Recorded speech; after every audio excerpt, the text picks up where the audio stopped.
kami berangkat dari satu regulasi baru. Jadi kalau yang beasiswa yang sebelum-sebelumnya mulai tahun 2022, 2023, 2024 itu kan diberikan kepada anak-anak yang berprestasi. Sekarang pemerintah kota merubah regulasinya bahwa kami memberikan kepada warga kota Surabaya yang memang benar-benar membutuhkan. Kami garis bawahi bahwa warga ini adalah untuk mereka yang miskin pramiskin. Jadi misalnya Bapak sekarang kuliah di negeri, kami bantu. Bapak kuliah di swasta, kami bantu. Bapak tidak kuliah di negeri dan swasta, misalnya Bapak ada di diklat ya, lembaga kursus ya, minat bakat kami juga biayai, sehingga program dari pemerintah kota ini tidak terputus, tapi malah penyebaran kepada yang membutuhkan itu lebih luas. Jadi kami hari ini untuk 15 kampus PTN tetap kami berikan satu bentuk beasiswa. Untuk yang baru, kita juga bergerak kepada kampus-kampus swasta. Kami ada 29 kampus swasta yang sudah MOU dengan pemerintah kota. Kami juga sudah keliling dengan ketemu rektor, dan kami sampaikan bahwa manakala nanti ada anak-anak atau warga kota Surabaya yang miskin pramiskin, ketika masuk di swasta, tolong untuk uang gedungnya 0, digratiskan. Kemudian kami biayai 2,5 dan uang sakunya 300, dan mereka setuju. Artinya bahwa sambutan baik daripada pemerintah dari pemerintah kota kepada teman-teman pihak kampus yang swasta itu juga ditunggu-tunggu. Ini adalah upaya dari pemerintah kota memberikan satu keadilan. Sudah berapa banyak Pak yang tercover Pak untuk saat ini? Dari kampus 2022. Yang ada itu dari kampus negeri atau swasta? Negeri dan swasta. Kalau yang dari kampus negeri dari tahun 2022 sampai sekarang ini sudah ada 5.908 mahasiswa.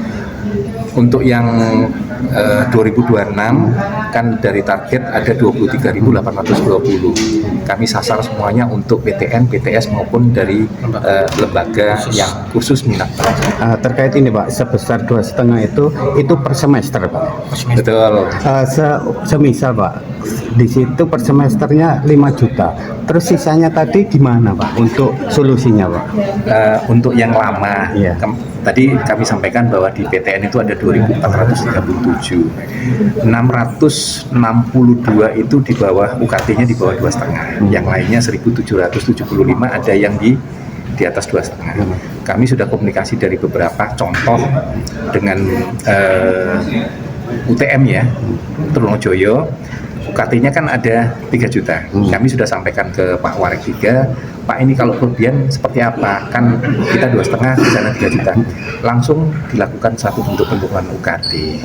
Kemudian kami juga di ITS dengan Pak Nur Soboni, mereka sampaikan bahwa kami akan nanti ada banding UKT.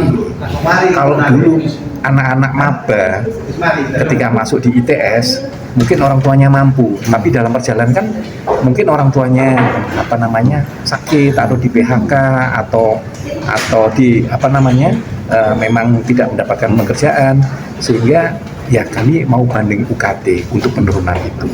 Kemudian perwali yang baru juga fleksibel. Kalau misalnya ada kekurangan itu ya bisa diambilkan dari mitra beasiswa yang lain. Kalau yang dulu kan tidak boleh, tapi perwali yang sekarang boleh. Termasuk CSR itu nggak boleh, gitu ya. Ini perwali itu sebelum terbit kan? Dalam waktu dekat selesai sudah. Bisa berjalan ya? Sudah. Mungkin dalam minggu-minggu ini selesai. Oke. Jadi anggaran untuk penegakan itu sekarang itu meningkat atau masih banyak? Dari tahun ke tahun pasti meningkat Pak. Kalau dulu kan animo masyarakat untuk beasiswa Bunda-Tangguh itu kan kecil ya. 2022 cuma 1.000, kemudian naik jadi 2.000, kemudian jadi 3.500. Kemudian PAK kemarin menjadi 5.500, sekarang menjadi 23.820. Jadi untuk angka ya meningkat dari 41 miliar menjadi 71 miliar. Hari ini kita ada 191 miliar. mengelola beasiswa pemuda tangguh, karena kemarin itu kita banyak laporan dari masyarakat khususnya Kota Surabaya yang siswa-siswanya ini takut karena mereka Januari Februari ini kan mau registrasi ya, jadi jangan sampai ada keterlambatan. Dan alhamdulillah tadi dari 15 PTN yang sudah bekerja sama itu sudah dikirimin surat oleh dinas Disbud Prapa oleh Pemkot agar supaya menunda pembayaran, tetapi tidak menunda registrasi siswa-siswa tersebut. Jadi siswa yang sudah mendapatkan beasiswa ini tidak perlu khawatir ya. Tadi kami sudah memastikan bahwa mereka tidak akan terganggu ya. Dan kemudian kami meminta kepada pemerintah kota agar supaya siswa ini tidak istilahnya tidak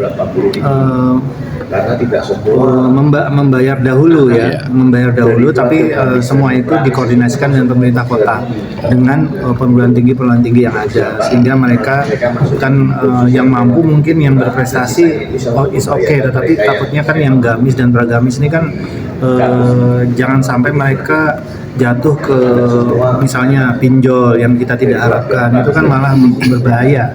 Kemudian jatuh ke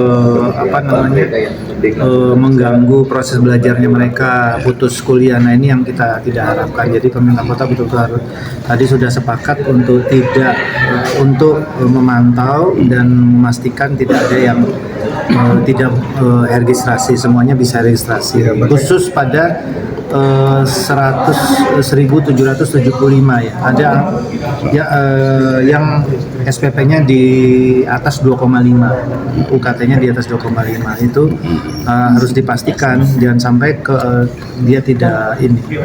Kalau 2,5 misalnya ada yang UKT 5 juta bagaimana?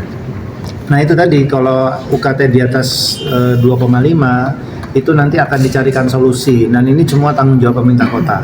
Jadi solusi itu jangan sampai nanti ada siswa yang nanti nombok sisanya 2,5-nya. Jadi siswa tidak diberatkan, itu sudah kami sepakati di situ. Dan bahkan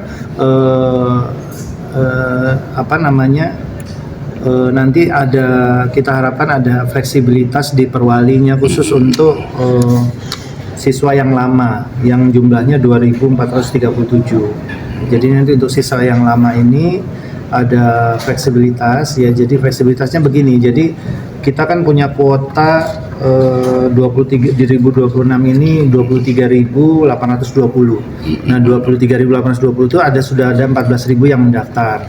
Nah nanti kalau misalnya ada sisa anggaran yang mendaftar tidak mencapai 23.000, nah ini yang bisa digunakan, ada sisa bisa digunakan untuk menutupi siswa-siswa yang lama yang 2.437 itu. Misal kuota itu penuh 23.820, kami di DPRD di Komisi D akan siap membantu melalui PAK, ataupun kalau misalnya solusi-solusi tadi tidak ketemu. Intinya adalah siswa ini jangan sampai dibebani, jangan sampai ada putus sekolah, putus kuliah, jangan sampai ada pinjam meminjam, kemudian ada lagi menalangi. Kalau disuruh nalangi kan yang mampu tidak ada masalah, tapi kalau yang tidak mampu ini yang kita takutkan mereka dengan ingin lulus, ingin S1, mereka menggunakan cara-cara yang seperti pinjol dan sebagainya, ini yang berbahaya.